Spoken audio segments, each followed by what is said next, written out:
Bledsoe was arrested. Patrick Montgomery was in court. Jonathan Manapa will stay in federal custody. No, I don't take responsibility at all.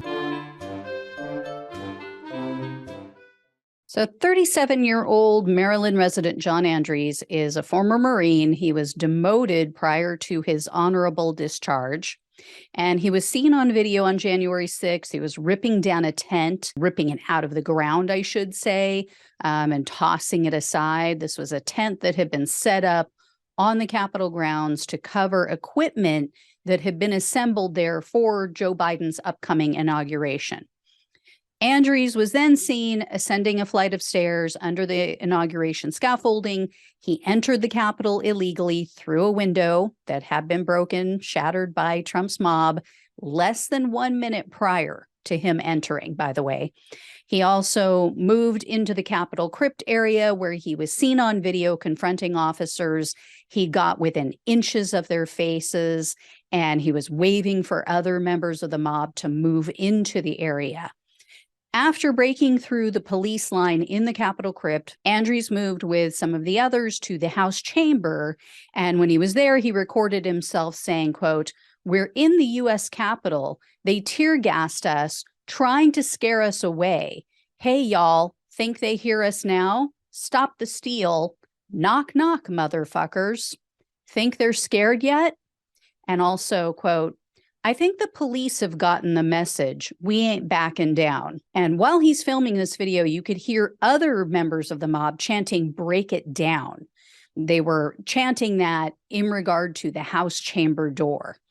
A while later, Andries was seen on video again. He was heading towards an exit. But as he was headed towards the exit, he noticed that there was another member of the mob who was physically fighting with an officer. He runs over and he pushes the officer because, back the blue and all that. So Andries and others were then pushed out of the building, but he remained within the restricted area of the Capitol and he continued to film. So Andries stated in a film outside of the Capitol, quote, "We made it to the speaker's chambers. I think we're on the right side of history. Sounds like they're on the way out. I don't know if it was me or somebody else, but I know I tried to pull the fire alarm. I wasn't sure if it was successful, but I know somebody did it this time for sure. I hear it." And you could, in this video, hear a fire alarm blaring in the background.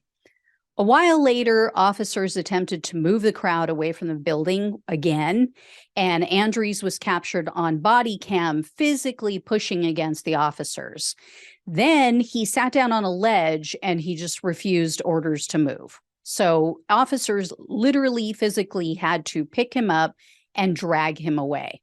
So Andries was arrested on February 4th of 2021, and in a superseding indictment, he was charged with obstructing an official proceeding, entering a restricted building or grounds, 2 counts of disorderly conduct, and parading or demonstrating in a Capitol. In August of 2022, Andries pleaded guilty to obstructing an official proceeding. So he was looking at a maximum potential sentence of up to 20 years in prison, plus 3 years of probation and $250,000 in fines.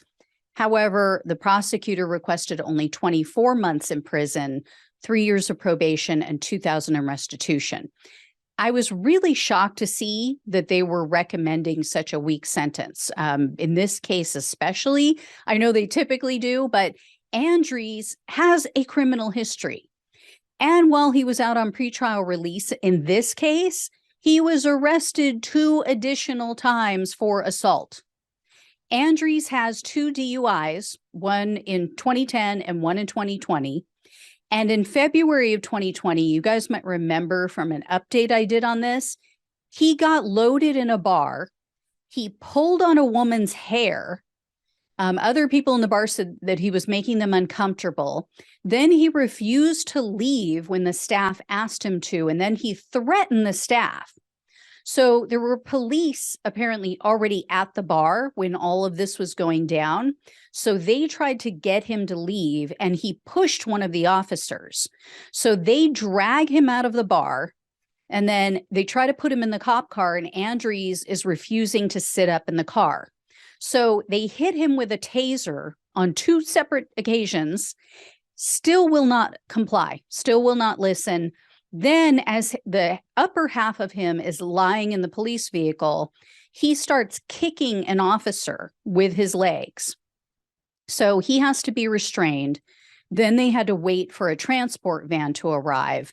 And when they searched him before they sent him off to jail, they found that he was carrying a knife in his pocket. So, you have to wonder, through all of this, as he's resisting arrest over and over and over for a prolonged period of time, refuses to get in the back of the cop car, why didn't they give him the George Floyd treatment? Oh, I forgot. He's white. Yeah. So anyway, for this incident, he received a 180-day suspended sentence. That's it.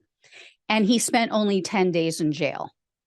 Then in October of 2022, so just recently, Andries punched his ex-girlfriend's new boyfriend in the face. I reported on this as well. This was during a custody exchange involving Andries' child. So, father of the year right here. So the trial for that incident, that assault, is scheduled for this month. So I will definitely keep you guys posted on that.